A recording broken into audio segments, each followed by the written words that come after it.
Welcome to PACTsix. This is the official podcast of PACT here at William Peace University. We have to say that every time. Otherwise, you won't know what you're doing. With us today, we have some new folks. We have Hugo Martinez, who's trying to leave the studio. Say hello, Hugo. Introduce yourself. Scoot up maybe just a little bit more towards the microphone so that we can hear you. Introduce yourself. Tell us who you are. All that fun stuff. What you're involved in here on campus. My name is Hugo Martinez. I'm a second year here at William Peace University. I am the president for the International Students Association, and I'm vice president for Spectrum. So I try to be very involved on campus in any way that I can. Okay. And look who we have. We have a special guest that has just come in. Who is it? Clay Griffith's here. His name's not going to appear on we're we're live. All right, and then we have Maya Overton and Clay Griffith just joined us. So, and Hugo's here. So the subject that we decided today, this comes on the cusp of a article that we read here in the studio about a church in Tennessee. It's actually Jefferson City, Tennessee, which is up in my neck of the woods, sort of. Has been banned from the Tennessee Baptist Conference because they hired a woman pastor. Now, I think we are all in agreement that women should hold leadership positions. I don't know necessarily if we're in congruence about women serving as pastors, maybe, or so you know what? church. I want to hear Clay Griffith's side.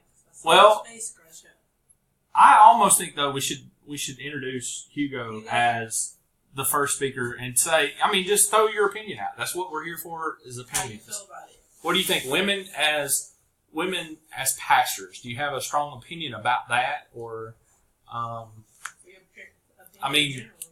Well, I guess too, we could start with what's your religious affiliation if you have religious affiliation. You got to scoot a little bit closer. So my religious affiliations, I'm a Presbyterian. I do believe in women holding leadership roles, especially if it comes to them becoming priests. I know we've had a ceremony through my church, our congregation, that we ordained our first woman bishop. So that was a great thing to see firsthand in Duke's Chapel. I feel like in this day and age, we should be able to accept women's having the same leadership roles. I feel like they just created as strong as an impact a man would when it comes to holding leadership positions. I think that congregation should have its own vote to have not just based it upon because she's a woman. So that's how I feel on it. Okay. Maya, you're getting the fingers pointed at you. As far as women as pastors, women leadership in church. Women as anything. Women leadership is a very, I think that I'm passionate about it just because I myself, of course, am a female, and just want to put that out there. But no, I don't think that they should be banned because they now have a woman as their pastor. I think the issue is that over past years, pastors are seen as a male holding that position, and it's it's kind of got the title of only a male should hold that position. Like a female is only seen as the first lady of the church, married to the pastor, but we haven't really seen a female pastor, take lead on. There are female pastors out there, but I think society hasn't seen Clay, what do you feel? All right, Clay, we're at the 5-minute mark. We can say that because we're live. 5 minutes. All right. So first, that's how long we've gone. Yeah. We don't have 5 minutes left. Oh, okay. Yeah. Oh, okay, cool. So first, I want to say that I'm Catholic personally. In the Catholic Church, women are currently not allowed to be at that position, and so that's just that. I'm just pointing that out there before I say anything. Of course, I believe that.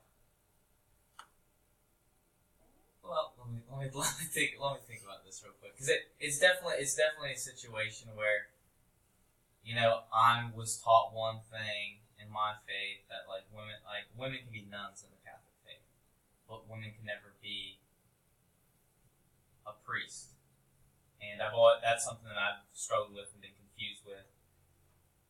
Do I think that they should have been kicked out? No, but that's also not my denomination. I don't feel like I don't know fully what Baptists believe in. That's a good point. And the fact that here we are, I don't think there's a single Baptist. Are you? Oh, okay. I was going to say there's not a single Baptist in the room, and we only have one woman in the room too. I'm Baptist, but I'm not a. I don't practice. Correct me if I'm wrong, but I believe there's different sects of Baptist, and there's more conservative, traditional Baptist. So there's been churches that have been breaking away from that and becoming more progressive and having more women in leadership roles, etc., etc. And then there are churches who stick with that's fine. For me, that's fine. Religion is something that you feel comfortable with, and if you feel comfortable having a women pastor, go to that church. I don't think it's in our it's anyone's job to say, hey, that's not right, blah, blah, blah. Mm-hmm. Just don't go to that church if you don't agree with it. As far as the kicking out thing, I don't know if they had to do it, or because I'm a Baptist, obviously, I don't know if they wanted to go to a conference, and they it's the governing conference of Baptist Church that I would imagine sets forth at least standards for standards and doctrine. I'm trying to pull it up on my phone here. The for me, obviously the Pope articles. It would be somewhat of the equivalent to that. He governs technically the Catholic Church, and I guess that would create issues if someone church was gonna be created and they wanted to have a woman priest, or they wanted to do this or that. I think that would be an issue for the Catholic faith. Yeah, I mean, so in that instance, I mean, it goes against the faith. So I think. I can't say because it's all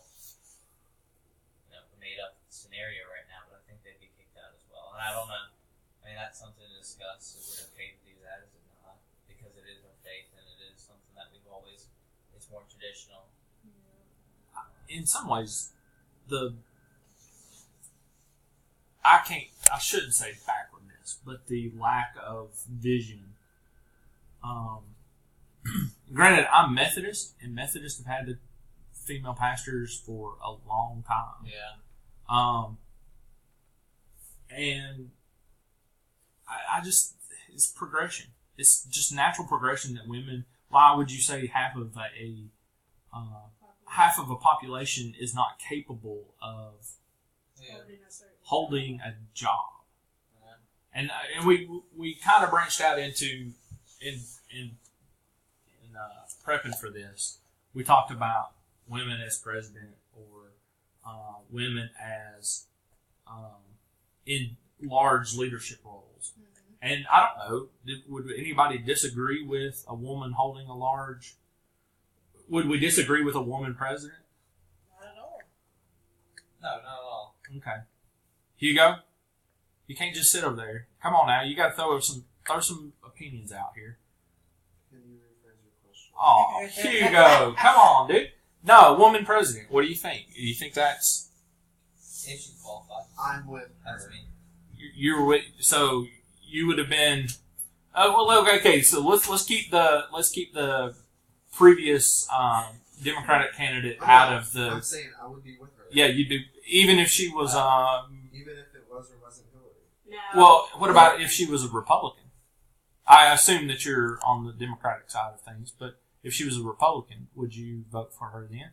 If she made valid points. Okay. See, I don't classify as Republican nor Democratic. I lean like in between. So that's where it gets tricky for me. So as long as their ideas are great and they're not very vulgar with how they communicate their message across, I'll support the right candidate. Okay. Maya, you're shaking your head. No, I mean, if the candidate was a Republican female, I wouldn't just necessarily vote for her trying to get like our first female president in office. No, I would still have to agree with her policy and her views and where she wants to, take the country, like her beliefs. I wouldn't just agree with her because we're in the same category. Right. Just like I wouldn't just vote for, let's say this, I wouldn't just vote for Obama just because he was black. No, I agreed with the things he said. Mm-hmm. So. Clay, we love you and we know you and we know how you think, but let's just say for whatever reason, that was the inside joke. that is, we have started in conversations with Clay, starting to guess what Clay would say, and then he'll just shake his head yes or no.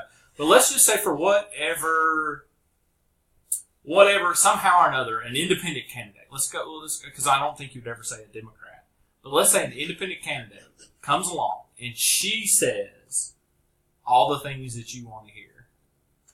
What do you think? Yeah, of course. When I'm comparing two candidates, women or a woman or a man, it's not like a plus or minus that they're a woman, or it's not a plus or minus that they're a right. man for me. It's just if we said if Carly Fiorina right was capable of becoming the president and won the primary and was now the candidate, of course I voted for her. Okay.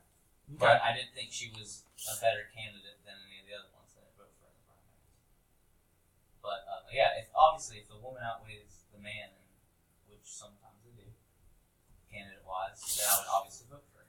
But it's not like I'm looking at her as a woman or as a man. Just like I'm not looking at it as a black person or white person or Mexican or anything like that. You look at what they stand for. And if what they stand for is in line with me, of course I'll vote for them. Would you... Here, let's flip that question on its side. Would you ever vote? Not just to you, Clay. The whole question. Would you ever vote against? This is tricky. Would you ever vote against a woman because she's a woman? No. Would I ever vote against her because just because she's a woman? Even if you agreed with her, would you? Well, no, that's silly. That's silly. You just said. I'm trying to flip a question on the head and ask a hard one. Maybe that was. I mean, I guess maybe so. I wasn't able to vote in the past, but when Hillary ran the first time against Obama, I think I did vote against her because she was a woman, but it wasn't strictly because she was a woman. It was the issues. It was the issues. So not just because she was a woman, I felt she wasn't capable. It's just she's not. Yeah. Well, it's kind of like it's like the what was the doctor's name that came and spoke about Dr. Samson Davis? Yes. Or no. Excuse me, the PhD doctor that came and spoke about the Trump and the age, or black and the age of Trump. But his main point was it's not. Well, his main point was if the black community will go with whoever's going to offer them the most stuff. I kind of disagree with that. I think. Well, his point was that they didn't offer the stuff. Anyway, so as far as women pastors, my phone never did get to work on the Baptist church, but it is the Baptist church. All right.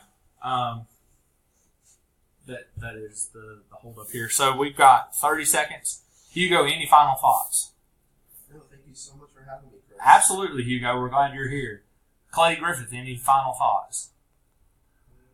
Nope. My Overton. My Overton.